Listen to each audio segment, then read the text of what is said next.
निवासस्थानाची recce करण्यात आली, काय नेमकं पोलिसांनी तुम्हाला माहिती दिली आहे सगळ्या बाबतीत? बघा, माझा पोलिसांवर विश्वास आहे. मी आत्ताच आलो आहे आणि पोलिसांनी सकाळपासून त्या संदर्भात तपास सुरू केलेला आहे आणि आमच्या मुंबईचे पोलीस सक्षम आहेत. पण नवीन सरकार जेव्हा आलं 2.5 वर्षापूर्वी 3 वर्षापूर्वी, त्यानंतर सर्व राजकीय विरोधकांची सुरक्षा व्यवस्था काढून घेण्यात आली. सरकार जरी बदललं असलं तरी सगळ्यांची एकदाच सुरक्षा व्यवस्था काढणं हा अत्यंत निर्घृण प्रकार आहे किंवा राजकीय सुडाचा प्रकार आहे. आमच्या काळात म्हणजे उद्धव ठाकरे राज्याचे मुख्यमंत्री असताना त्यांनी अशा प्रकारचा निर्णय कधी घेतला नाही. त्यात माझी सुरक्षा, माझ्याकडे 1991 सालापासून सामनाचा संपादक म्हणून,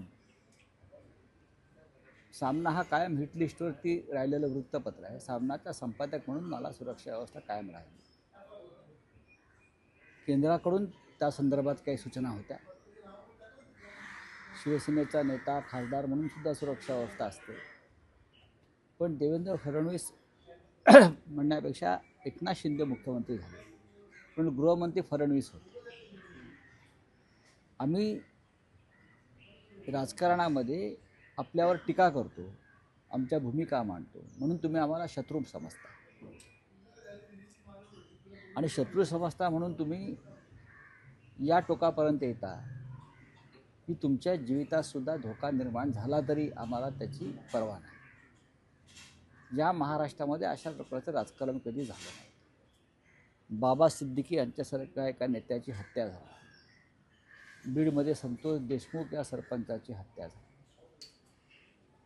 परभणीत काही प्रकार घडले. महाराष्ट्रातलं वातावरण हे अधिक बिघडवण्यासाठी काही लोक प्रयत्न करत आहेत, काही फोर्सेस प्रयत्न करत आहेत. देवेंद्र फडणवीस नक्षलवादी अशी बोंब सकाळपासून मारत आहेत की आम्ही राहुल गांधींच्या भारत जोडो यात्रेमध्ये नक्षलवादी होते काही म्हणून आम्ही बोलत नाही. पण या राज्यामध्ये कायदा सुव्यवस्था ढासळली याचं कारण पोलिसांचा जो बंदोबस्त आहे, सुरक्षा व्यवस्था आहे, ही सरकारला मदत करणाऱ्या गुंडांच्या सेवेत आहे. आता तुम्ही पक्षप्रमुखांना भेटलेला आहात, पक्षप्रमुखांनी वरिष्ठ पोलीस अधिकाऱ्यांशी चर्चा केली.